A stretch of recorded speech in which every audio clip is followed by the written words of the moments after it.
Chupelan! Ayun na. Alright, approve na ni Bossing. Ayun. Tutuloy natin to. Itong kay Buddy Rijan. Yan, bago ang solenoid. So, ito yung pinagpalitan. Tatabi muna natin to. Itong DP sensor, yung N sensor natin ay wala tayong resistant. Yan trouble nya. Yan, nakita rin ni Bossing. Wala resistant to. Then walang supply. Inaayusin natin sa electrical. So yung displacement solenoid natin ang 1 at saka 2, ito ay brand new na ito. So reserva na lang ni boss to. Ayan, i-check natin yung luma kasi genuine yan eh. Yun ang ating kakabit. Ito hindi masasayang kasi original yan. Brand new pala, brand new. Ayan, nakuna na natin to ng 5 volts. Okay tayo rito. Ang trouble natin dito ay ito, meron naman tayo sa DP N sensor. Ang tawag dito yung displacement solenoid. Meron tayong supply. Pressure sensor meron. Displacement solenoid ng 1 at saka 2 meron. EC mo dito na sa EC meron. Angle sensor meron. Meron tayo. Ang wala tayo ay N sensor. Ayun. Alright. Oh! Sige, diyan nakikita yung mga technician talaga. Pati electrical set. Sige, alam problema yan. Kahit walang tagging yan. Pati hydraulic, walang tagging. Sige. Kayang-kaya mo yan. Nakakakilanlan yung mga Kaya-kaya mo yan. hindi mo mababasa kung tama talaga. Teka lang, Boyeng. Lalagyan natin ang ano yan para tayo rin magbabalik kasi yan. Hindi naman sigurado kasi wala, hindi na siya. Hindi, dati bang nakakabit? Oo, kaya alam lang. Ibig sabihin sinuksok lang. Sinuksok. Hindi ka na sigurado, wala naman. Meron na sinasabi si Chip Boyeng ha. Ayun live.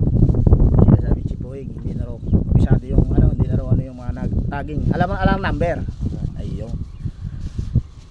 Alright. Alam na. Sige, di wala siyang tagging pero nung kinuha mo nakasuksok. O lagyan mo na lang ng dito yung isa. Lagyan mo ng isa dito, tsaka dito 1 2 3. 1 2 3 diyan, okay na. Yung sa ilalim bunot na yun. Oo, bunot lahat. Bunot na yung sa ilalim. Ayun na lang sa ibabaw na yan, lagyan mo na lang ng para may babalikan tayong tatlo. Yun dahil yun ang ating tanda naman, yung tatlo na tayo naman yung wala nang lock pero ikaw bumunot. Sa kay lock niya. Sa paint ano yan. Ala na yung lock niya ano? Wala nga eh. Susiposin ko nga eh, walang mga lock. Wala na talaga siyang lock, baka naitabi lang ng mekaniko. Sige. Alam problema yan. Ano ba yung nasa paa mo? Ano ba yun? Kuryente ba yun? Ano ba yun? Nasa paa mo? Sakit ba ng ano yun? Ayun po, sakit. Itabi mo yan, Chip. Baka sa DP sensor yan. Pakitabi mo muna. Tatakpan natin yung mga hose natin ng galila para nakalikabok dito. Bagong overhaul ang control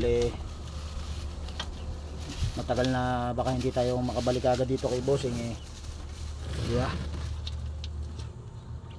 SI takpan na lang natin, iuwi natin yan. Ayos, sige. Ayun, Chip Boyeng yan.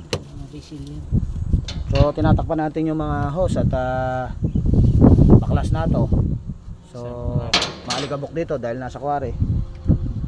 Para ito iuwi natin to. Tayo naman ang bubuo. Bubuin natin tong si Body Touch Dash 2. Kakarga natin yung control valve at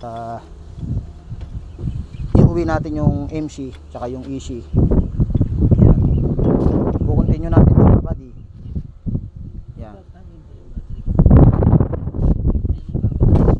Yan, shoutout natin yung mga body natin. Shoutout yung mga body natin dyan.